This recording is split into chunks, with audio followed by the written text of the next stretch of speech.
നമസ്കാരം. വീട്ടിലെ പ്രസവത്തെ തുടർന്ന് കുഞ്ഞും ചികിത്സ നിഷേധിക്കപ്പെട്ട് ചാവക്കാട് എടക്കഴിയൂർ സ്വദേശി മുഹസിനെയും കഴിഞ്ഞ വർഷം ഇതേ വീട്ടിൽ ഭക്ഷ്യവിഷബാധയേറ്റ് 3 വയസ്സുകാരി മകളും മരിച്ച സംഭവങ്ങൾ വ്യാജ അക്യുപങ്ചർ ചികിത്സയും ഗാർഹിക പീഡനവും മൂലമുള്ള കൊലപാതകങ്ങളാണെന്നും കേസ് ഒന്നായി പോലീസ് അന്വേഷിക്കണമെന്നും ബന്ധുക്കളുടെ ആവശ്യം. കേവലം ചികിത്സാ പിഴവല്ല, കൊലപാതകം തന്നെയാണ് ഉണ്ടായിരിക്കുന്നതെന്നാണ് മുഹസിനയുടെ വീട്ടുകാർ ആരോപിക്കുന്നത്. നവജാത ശിശു മരിച്ച കേസിൽ പ്രതികളായ മുഹസിനയുടെ ഭർത്താവ് ഇബ്രാഹിം, അയാളുടെ മാതാവ്, സഹോദരങ്ങൾ, 3-ാം പ്രതിയും ഇബ്രാഹിമിന്റെ സഹായിയുമായ റുബൈദ ഫൈസൽ, 4-ാം പ്രതി ജുനൈദ് എന്നിവരെ മാതൃകാപരമായി ശിക്ഷിക്കണമെന്നും ഇവർ ആവശ്യപ്പെടുന്നുണ്ട്. മുഖ്യമന്ത്രി, ആരോഗ്യമന്ത്രി, സംസ്ഥാന പോലീസ് മേധാവി, തൃശൂർ സിറ്റി പോലീസ് കമ്മീഷണർ, മനുഷ്യാവകാശ കമ്മീഷൻ എന്നിവർക്ക് ഇക്കാര്യങ്ങൾ ആവശ്യപ്പെട്ട് പരാതി നൽകിയിട്ടുണ്ടെന്ന് മുഹസിനയുടെ പിതാവ് ഉസ്മാൻ മുല്ലക്കര, ബന്ധു അനീസ് ആദം എന്നിവർ പറഞ്ഞു. പ്രസവം ആശുപത്രിയിൽ നടത്താൻ ഇബ്രാഹിം വിസമ്മതിച്ചതിനെ തുടർന്ന് കഴിഞ്ഞ ജനുവരിയിലാണ് മുഹസിന പൂർണ്ണ വളർച്ചയില്ലാതെ 7-ാമത്തെ കുഞ്ഞിനെ വീട്ടിൽ പ്രസവിച്ചത്. ഇബ്രാഹിമും വീട്ടുകാരും സഹായിയും ചേർന്ന് ചികിത്സ തുടങ്ങി ദിവസങ്ങൾക്കകം കുഞ്ഞു മരിച്ചു.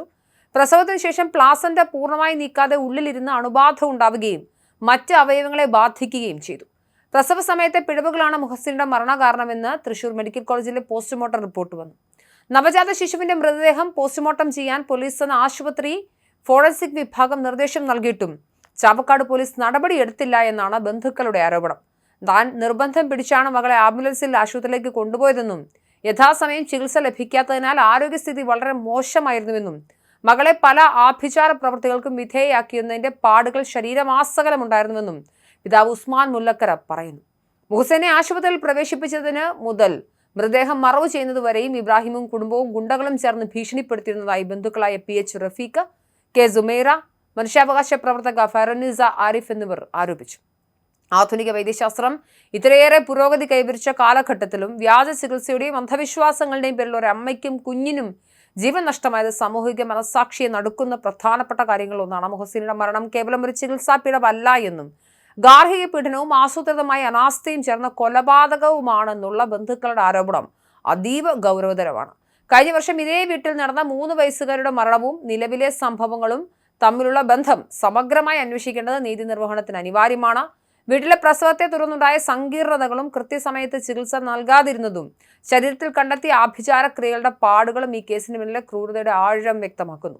നവജാത ശിശുവിന്റെ പോസ്റ്റ്മോർട്ടം നടപടികളിൽ പോലീസിന്റെ ഭാഗത്തുനിന്നുണ്ടായ വീഴ്ചകളെക്കുറിച്ചുള്ള ആക്ഷേപങ്ങൾ ഗൗരവമായി പരിശോധിക്കപ്പെടണം. കുറ്റവാളികൾക്ക് അർഹമായ ശിക്ഷ ഉറപ്പാക്കുന്നതിലൂടെ മാത്രമേ നിയമവ്യവസ്ഥയിലുള്ള സാധാരണക്കാരുടെ വിശ്വാസം നിലനിർത്താൻ സാധിക്കൂ. വ്യാജ അക്യുപങ്ചർ ചികിത്സകൾക്കും അശാസ്ത്രീയ പ്രസവ രീതികൾക്കുമെതിരെ കർശനമായ നിയമ നടപടികൾ സ്വീകരിക്കേണ്ട സമയം അതിക്രമിച്ചിരിക്കുന്നു. ഇത്തരം പ്രവണതകൾ ഇനിയും ആവർത്തിക്കാതിരിക്കാൻ ആരോഗ്യവകുപ്പും പോലീസും ജാഗ്രത പുലർത്തണം. മുഹസിനയുടെ പിതാവ് ഉന്നയിച്ച പരാതികൾ നിഷ്പക്ഷമായ അന്വേഷണം ഉറപ്പാക്കി ഈ കുടുംബത്തിന് നീതി ലഭ്യമാക്കാൻ സർക്കാർ തലത്തിൽ അടിയന്തര ഇടപെടലുകൾ ഉണ്ടാകുമെന്നും പ്രതീക്ഷിക്കാം.